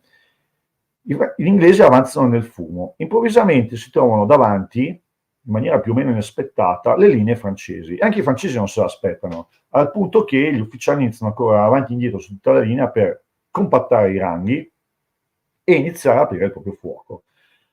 Alla testa delle truppe francesi troviamo Lord High, ufficiale di uno dei reggimenti delle guardie inglesi presenti, sbronzo, è a cavallo con una fiasca di acquavite, si gira verso i suoi e dice: «Oh, guardate un po' chi abbiamo davanti!» Riconosce immediatamente l'uniforme delle Gardes Françaises, i francesi erano tutti vestiti con un uniforme grigio chiara tendente al bianco. Le Gardes Françaises erano uno dei pochi reparti che aveva un uniforme completamente blu, con dei vistosissimi alamari bianchi, quindi immediatamente vengono identificati. «Oh, guardate chi abbiamo davanti, abbiamo i signori delle Garde francesi». Si gira verso di loro e dice: «Oh, gente, vedete questa volta di combattere e non di buttarvi nel fiume come avete fatto nell'occasione precedente». Si volta, si sposta dalla linea di fuoco dei suoi uomini e i francesi in maniera molto confusa iniziano a fare fuoco e Monsieur Dantin Roche assolutamente non ha il tempo di pronunciare la famosa frase «signore inglese, tirate per primo». Al contrario, gli inglesi iniziano a sgranare salva su salva e dopo 3 tiri hanno praticamente ucciso o ferito gravemente quasi il 20% dei soldati francesi presenti davanti a loro, con il risultato che la prima linea francese è completamente annientata e gli inglesi possono avanzare. Avanzano mezzo cosa, a 2 ridotte che comunque vengono presidiate. Il tiro d'artiglieria è tale che la colonna viene prima fermata e poi contrattaccata 1 e 2 volte e alla fine rigettata indietro. E quindi la sera di Fontenoy non è la sera di una battaglia dove 2 gentiluomini si sono salutati reciprocamente e abbiamo avuto uno scambio più degno degli salotti di Versailles o piuttosto che non del Sanssouci di Potsdam, quanto invece è stato un vero e proprio carnaio dove i reparti si sono inflitti a vicenda perdite nell'ordine del 30, 35, in alcuni casi addirittura 36%, che vuol dire che sono unità che assolutamente non erano più fit for combat, cioè assolutamente non più impiegabili nei combattimenti successivi. E scontri come questi non solo producevano una gran quantità di perdite, ma addirittura per i superstiti le perdite non erano solo le ferite non erano solo nell'ordine della fisicità, ma anche dal punto di vista dei disturbi psicologici. Il disturbo post-traumatico da stress incomincia già a essere ben presente all'epoca, dove abbiamo reparti che una volta che sono stati in linea, reparti anche d'élite, addestrati bene, equipaggiati con il meglio della tecnologia dell'epoca e con ufficiali in grado di svolgere al meglio il proprio mestiere, una seconda volta che scendono sul campo di battaglia si dimostrano estremamente non efficaci. Questo perché? Questo perché la gente ormai, l'uomo, il soldato, ha ben presente di cos'è il macello della guerra e l'orrore che ha davanti a sé, e incomincia a avere, e abbiamo già testimonianze che ne parlano, di persone che cominciano ad avere proprio gli incubi la notte di quello che vedranno, di quello che hanno visto, e sono incubi che non passano con una buona dormita o una buona bevuta, ma si trascineranno con loro nel corso di tutta la propria esistenza. E i soldati capiscono. Dopo Fontenoy, dopo la guerra di successione d'Austria, che sarà la prova generale per quella che sarà la guerra dei 7 anni, il soldato capisce che la potenza di fuoco, cioè la capacità, e qui leggo con voi l'immagine, di scagliare una massa di metallo contro un nemico al fine di distruggerlo o di abbattere una vetrina di combattere, è il nuovo demone della guerra. E lo esorcizzano. In che modo? Ad esempio gli inglesi cantano una canzoncina che era già nota nella guerra di successione di Spagna, ma diventerà celebre poi in questa guerra, e la trovate fischiettata in Barry Lyndon, anche le parole, dove in alcuni momenti, in una delle strofe, troviamo queste parole. Alcuni ti parlano di Alessandro, altri di Ercole, di Ettore e di Lisandro, di grandi nomi come questi, ma di tutti i più coraggiosi eroi non ce n'è nessuno che possa paragonarsi ai granatieri inglesi. Questi eroi dell'antichità, Alessandro, Ettore e gli altri, non hanno mai visto una palla di cannone e non conoscevano la forza della polvere da sparo per abbattere i loro avversari. Ma noi, i bravi granatieri inglesi, la conosciamo molto bene, e quindi cantate con noi, cantate per noi, per i granatieri inglesi.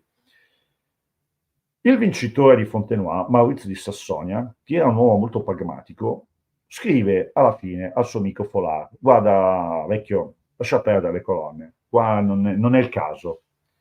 Noi dobbiamo annientare col proprio fuoco, il nostro fuoco, l'avversario, e ricordati di una cosa, assioma: più morti, meno nemici, conseguenza, uccidere, non essere uccisi. E di qui parte completamente un nuovo mondo della guerra, che sarà esplicitato nella maniera più completa, se volete, o più nota, con Federico di Prussia. Allora, e proprio qui entro in battuta, perché c'è stata una domanda che io ti pongo da parte di Andrea, cioè il mito del soldato prussiano che spara ad un ritmo di fuoco 3 volte superiore rispetto agli altri eserciti, è vero? No, o meglio, è vero nella misura in cui veniva addestrato a fare fuoco in maniera rapida, i 3 colpi al minuto dovevano essere fatti da qualsiasi recluta prussiana, ma diventava più un esercizio pirotecnico che non un reale addestramento al combattimento. Tant'è che lo notano anche gli ufficiali prussiani, hanno detto sì, è vero, spariamo molto velocemente quando siamo nei campi di addestramento, quando stiamo facendo delle azioni così, delle parate, ma quando siamo in combattimento spariamo esattamente come tutti gli altri. Addirittura per velocizzare le cadenze di tiro di fuoco venivano preparate delle cartucce apposta senza palla, per appunto velocizzare il più possibile l'operazione di caricamento, ma rimando poi a ciò che ha raccontato nel tuo canale Marco Bognardi, che è ad oggi il miglior studioso italiano su questo argomento. Quello che invece facevano era cosa? Avere almeno nei primi anni della guerra dei 7 anni, un esercito estremamente addestrato, destinato a vincere velocemente quella che poi è una guerra che non si è conclusa in modo piuttosto rapido. Ma dunque Federico, che poi alla fine diventa il condottiero più noto del XVIII secolo, diventa soprattutto l'eroe germanico per eccellenza nel XIX secolo, dove a Berlino gli erigono monumenti. Questa è la statua equestre che trovate all'inizio del viale Unter den Linden a Berlino. Diventa una sorta di personaggio anche didascalico per i bambini. Questa è un'edizione addirittura per le scuole elementari tedesche dell'inizio del XX secolo. Der Alte Fritz è un personaggio ormai come può essere, non so, Garrone per gli Amicis nel libro Cuore per noi italiani. Diventerà poi successivamente, come dire, l'incipit di un percorso di unificazione, di grandezza del mondo germanico, e la sua figura è riletta in chiave nazionalistica. Chiaramente oggi non è più così, per fortuna, addirittura abbiamo anche la parodia in Paper Fritz in versione quasi Disney. al punto che persino la DDR, la Repubblica Democratica Tedesca, si era riconciliata con lui, e infatti i suoi monumenti non sono stati tolti in quella che era Berlino Est, e addirittura poi con von Clausewitz. Quindi parliamo di due elementi che oggi possono essere visti in maniera come il punto apicale del militarismo germanico e prussiano, al contrario erano elementi accettati e ben considerati in quello che era la Germania dell'Est. Federico perché diventa importante per la storia tedesca? Perché lui eredita da suo padre, Federico Guglielmo, di fatto un regno molto mal collocato da un punto di vista geopolitico. Ha un settore principale che è il Brandeburgo, per intenderci la zona a ovest e a est di Berlino, il vecchio ducato di Prussia, Königsberg, oggi molto noto col nome di Kaliningrad, e poi alcuni ducati verso l'area renana. Nel 1786, dopo che alla morte di Federico, vediamo che praticamente è riuscito a riunificare tutti i territori tra Königsberg e il Brandeburgo, e in più aver occupato una delle zone più ricche dell'impero asburgico, che è appunto la Slesia. E diventa di fatto il principale stato tedesco nell'area nord, dell'area settentrionale della Mitteleuropa, e poi sarà il vero motore propulsivo della riunificazione tedesca nel secolo successivo. Federico combatte 3 grandi conflitti europei.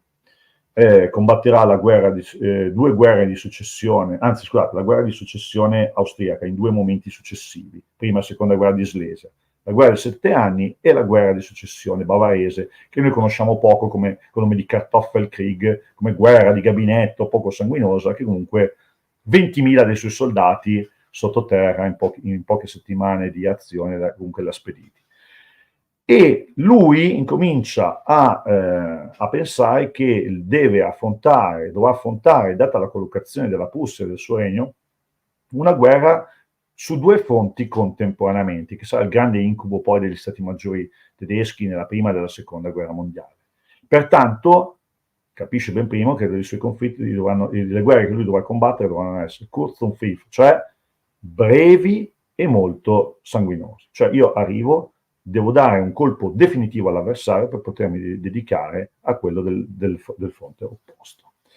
Quindi l'esercito dovrà essere numeroso e ben addestrato, ufficiali preparati, un approccio manovriero molto aggressivo e sempre all'attacco in qualsiasi condizione. Questo grazie al fatto delle capacità tecniche, tattiche e addestrative del proprio esercito. Caso emblematico Leuthen 1757, il famoso, qui abbiamo proprio da nord a sud l'esercito austriaco schierato a ridosso del villaggio di Leuthen, l'arrivo dei prussiani, schermati da una linea di basse colline, riescono ad aggirare il fianco sinistro e poi colpire appunto il lato meridionale dell'armata austriaca, che deve immediatamente fare una conversione per potersi rischierare a ridosso di Leuthen e parare questa minaccia. Il famoso ordine obliquo. Allora, che vantaggio ha l'ordine obliquo? Perché visto così non avrebbe assolutamente senso.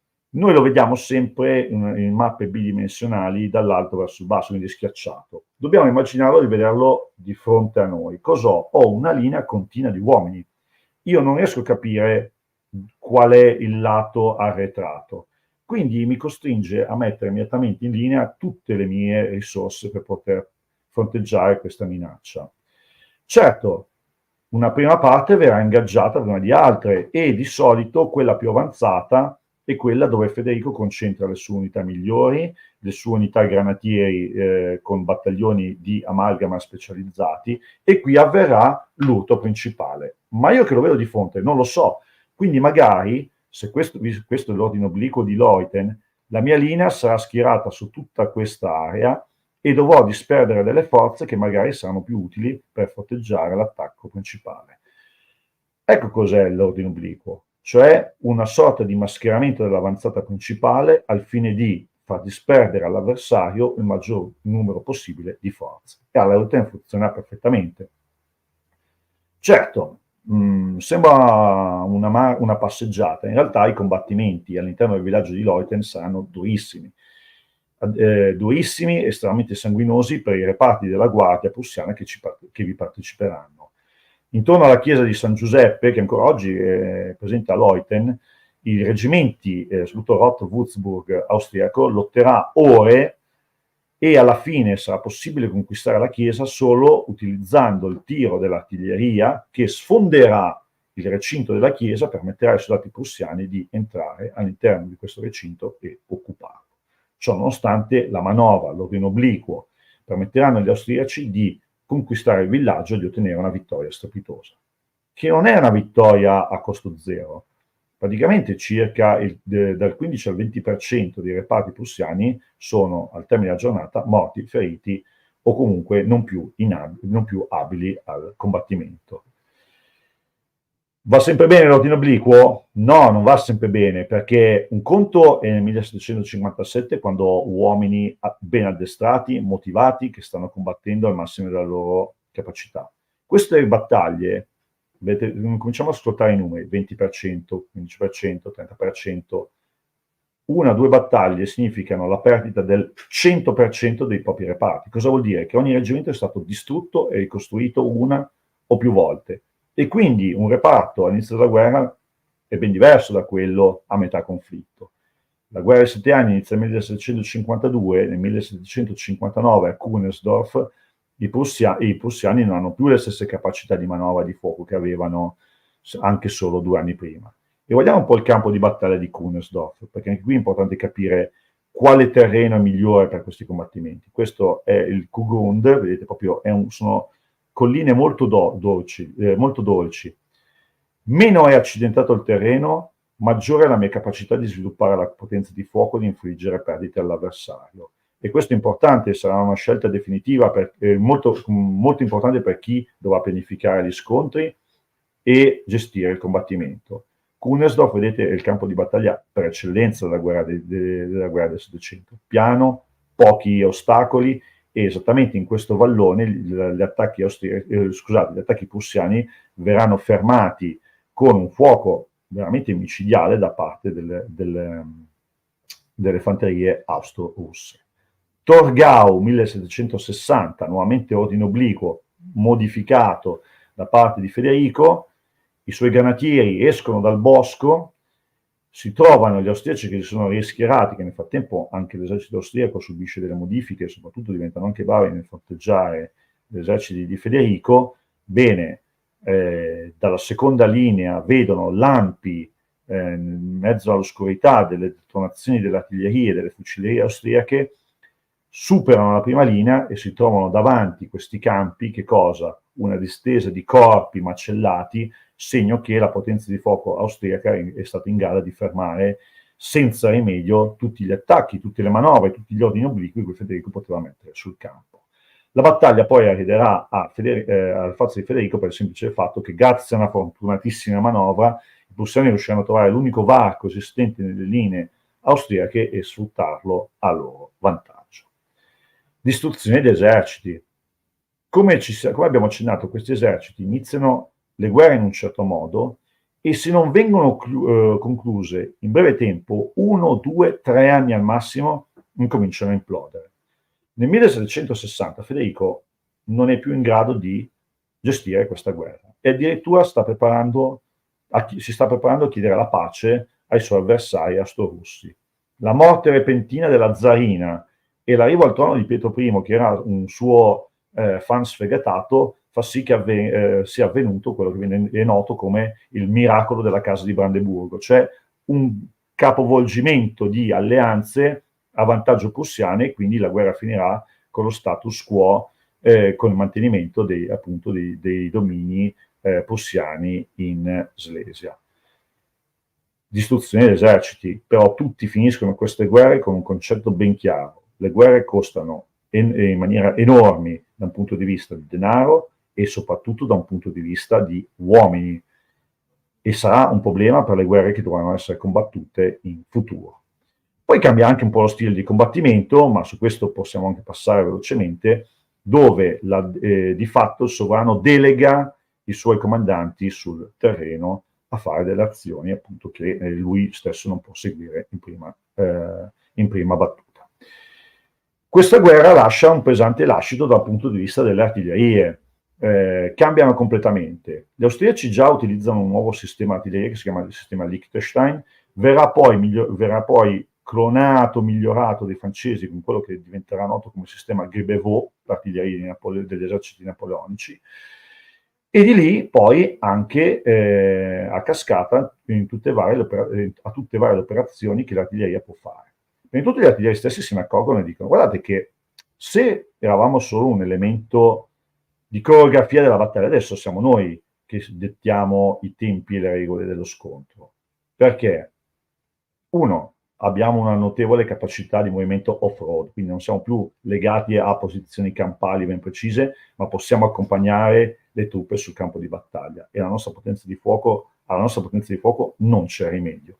Seconda cosa, le fortezze che fino ad allora avevano avuto anche una importanza piuttosto marcata su quello che erano le pianificazioni delle campagne, incominciano a sentire il morso della potenza di fuoco di queste nuove artiglierie. Soprattutto cambia la cadenza e la distanza. Ora riusciamo con un 12 Libre francese e austriaco, riesce a sparare colpi alla distanza di 900 metri, addirittura oltre 1000 metri per 1 chilometro per l'artiglieria d'assedio pesante, con delle cadenze di tiro estremamente notevoli. E nel mondo delle operazioni d'assedio incominciano a essere comprese che si comprende che i tempi sono cambiati. Nel 1699, siamo già nel corso delle guerre napoleoniche, viene assediata una fortezza in Piemonte, la cittadella di Alessandria, da parte di un esercito austro-russo dotato di queste nuove artiglierie. Aprono il fuoco, una fortezza costruita vagamente secondo il primo modello Vauban, quindi con questi enormi bastioni con orecchione e tutte le opere esterne, mezzelune, controguardie. Un'opera che è stata concepita per delle operazioni d'assedio alla Vauban, quindi fuoco di fucileria dell'assediante contro artiglieria dell'assediato a distanze ravvicinate, cioè doveva arrivare sul bordo del fossato per aprire un tiro di breccia. Qui aprono un tiro di breccia a distanza di 700 metri e la linea rossa indica proprio il crollo delle murature e l'apertura di una breccia praticabile.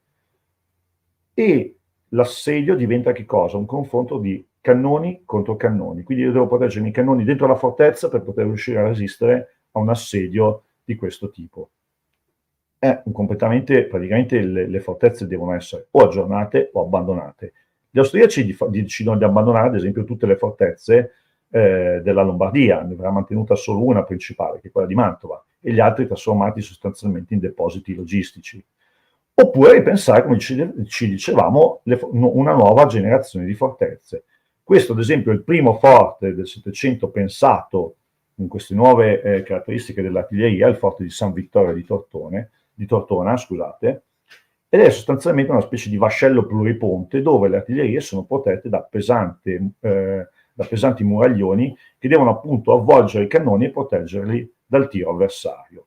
Nell'Ottocento penseranno esattamente le fortezze proprio su questo sistema. E anche la fanteria incomincia ad adottare nuove tattiche. Ad esempio, altra guerra poco considerata in Europa, ma che in realtà produce tutta una serie di situazioni molto interessanti, come la guerra come la rivoluzione americana, si comincia a utilizzare la fanteria leggera. Birmingham Beating House, che è uno scontro collegato alla grande battaglia per la conquista di Filadelfia, operazione che si concluderà con la vittoria britannica. I britannici useranno, per riuscire a fronteggiare la potenza di fuoco della fanteria americana, che cosa? Sciami di fanteria leggera in grado di poter sparare prona, sparare o comunque in ordine molto sparso, per poter assorbire efficacemente il fuoco, la potenza di fuoco avversaria, e nel contempo riuscire a colpire e disorganizzare il fronte avversario. Ecco, la leggenda che gli americani hanno messo in campo di una milizia di paesani che facevano tiro scelto contro gli inglesi è una sorta di luogo comune. L'esercito americano è stato pensato il più possibile simile a un esercito europeo, con tutte poi le caratteristiche del territorio nordamericano. Beh, e l'esercito americano o l'esercito continentale poi veniva da una parte, oltretutto, della guerra dei 7 anni, che erano le guerre franco-indiane, quindi a maggior ragione avevano questa caratteristica, diciamo, europea, tra virgolette. E l'uomo che l'ha pensato poi, von Steuben, era un ufficiale prussiano che ha di fatto portato in Nord America quelle che erano le tattiche di combattimento dell'esercito prussiano. Tra l'altro, per quanto riguarda anche, adesso chiamiamoli fucili, moschetto, fucile, quant'altro, il fatto che venissero poi iniziati ad utilizzare anche da, diciamo, da sdraiati, da proni, così, sarà poi un'ulteriore evoluzione dello stesso fucile, e specialmente i rifleman inglesi, e l'abbiamo visto in una delle prime, tra parentesi, live con Bognardi, quello proprio appunto sulla fanteria, avrà delle caratteristiche particolari per cui si riuscirà proprio da sdraiati anche a sparare. Perdonami, Giovanni. No, ma anzi, hai fatto bene a dirlo, tant'è che nel mondo militare americano queste capacità di esplorazione, tiro scelto, o banalmente attività tra virgolette ranger, che poi è una specialità che loro di fatto hanno codificato, fa parte proprio delle loro tradizioni militari che nascono da quella realtà lì, dove il combattente deve affrontare non solo l'avversario, ma una realtà territoriale e ambientale estremamente ostile. Ed ecco che poi nel corso dei conflitti che hanno combattuto, l'elemento per loro innovativo e importante cos'è stato? L'introduzione poi del tiratore scelto e l'introduzione di unità specializzate nell'esplorare ampie parti di territorio avversario. Poi tutto il resto si sono adattati a quello che avevano fatto in Europa, ma apriamo campi di discussione che riguardano poi i secoli successivi e il mondo americano in sé. In Europa l'esercito che fa proprio tutto quello che è avvenuto in queste realtà nordamericane, anche perché ci sono anche loro, europee, sono i francesi. Alla fine del XVIII secolo hanno nuove artiglierie, creano un sistema permanente di corpi d'armata, divisioni e brigate che fino ad allora venivano create ad hoc in base alle necessità tattiche e operative della situazione, quindi non erano strutture rigide, e poi iniziano a pensare a come addestrare questi soldati che devono essere ben armati, formati al termine di un lungo addestramento, sia nella marcia sia nel tiro. Poi capita uno di quegli eventi che, vedete, tra l'altro qui pensano anche per poter amalgamare, come dire, per poter utilizzare al meglio sia la potenza di fuoco che la capacità di manovra delle truppe. In linea possono essere molto lunghi nel muoversi, quindi deve esserci un'unità in colonna, unità in linea per poter sviluppare il fuoco e una parte del reparto che è appunto dispiegato in ordine sparso, in modo tale da poter avanzare verso il nemico, riuscire a assorbire la propria potenza di fuoco, sviluppare la propria potenza di fuoco con i reparti in linea e sfruttare la situazione con le unità schierate in colonna. L'ordine misto che poi verrà sfruttato al meglio nel corso delle guerre napoleoniche, che verrà appunto già pensato verso la seconda metà del XVIII secolo. E poi capitano quegli eventi della storia che sono gli incidenti. La Rivoluzione francese. Nel corso della Rivoluzione francese la Francia si trova a combattere contro praticamente tutto il mondo. In base alla Costituzione francese la Francia è in pace con tutti i paesi liberi e democratici.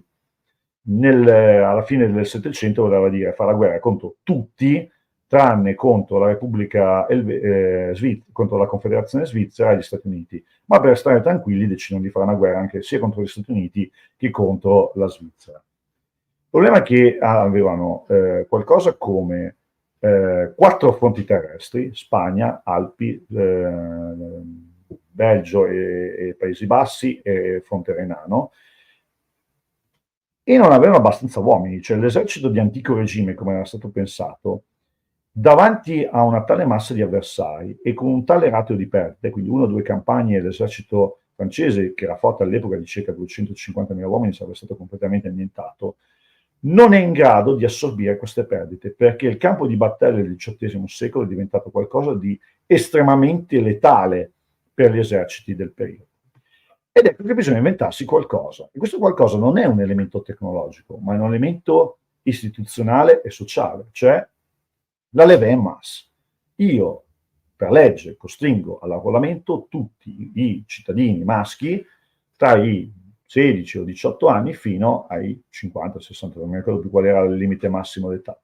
Con il risultato che la Francia si trova nel 1790, alla fine del 92, inizio 93, quando la patria viene dichiarata en danger, cioè in pericolo, riescono a reclutare qualcosa come quasi 1 milione di uomini che devono essere gestiti ovunque. Mi sembra che il primo gettito fosse qualcosa come tra i 450 e i 500 mila uomini, che per le realtà dell'epoca era un numero immenso.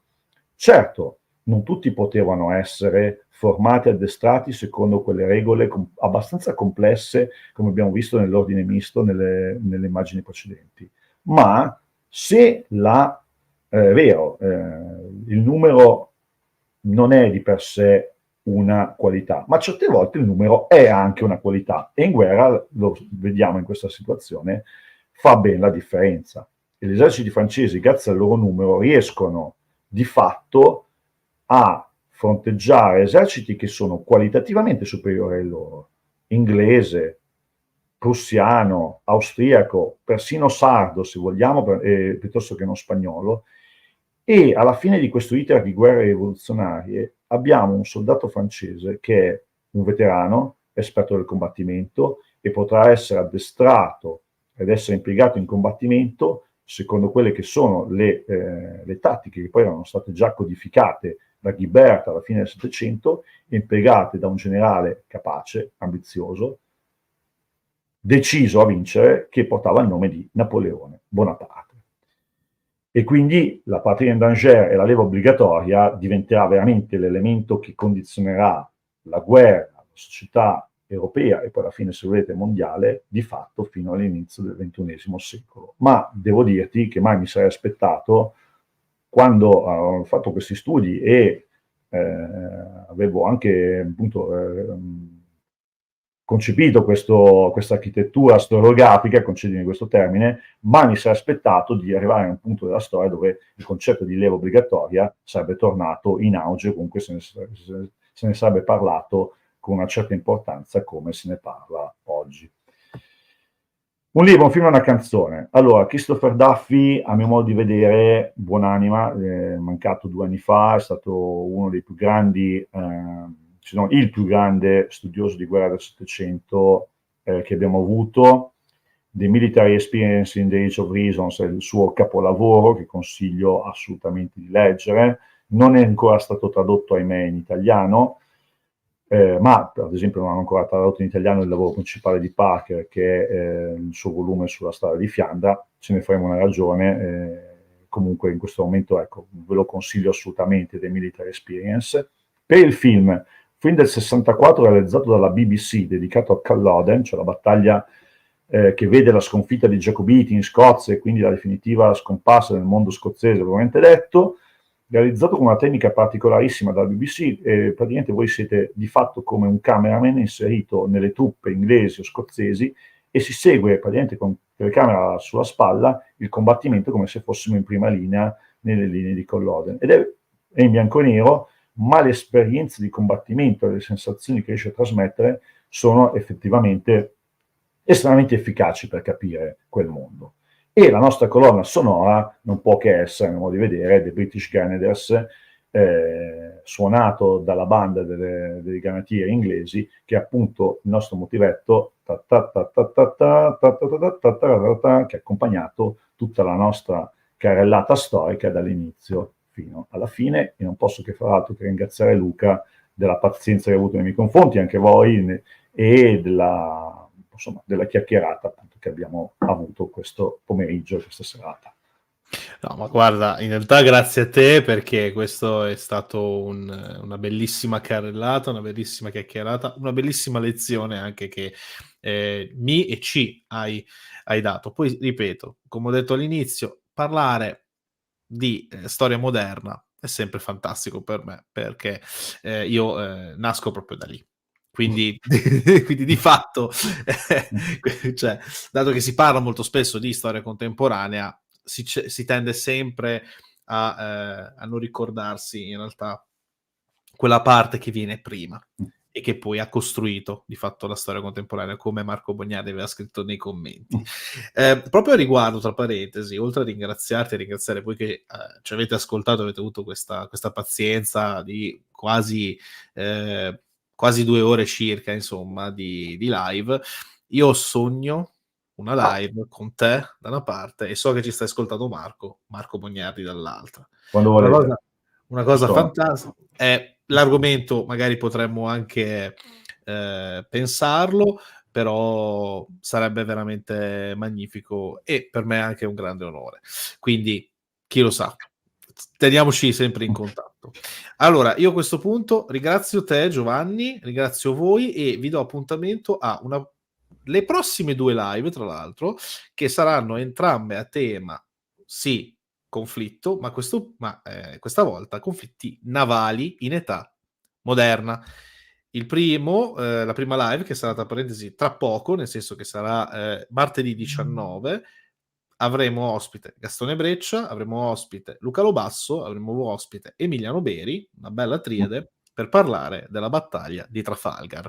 Successivamente lo vedrete, però io vi rimando intanto a martedì. Quindi grazie a voi, grazie a Giovanni e ci vediamo appunto il 19, ancora qui su Paresia. Arrivederci a tutti. Buona serata a tutti, grazie ancora.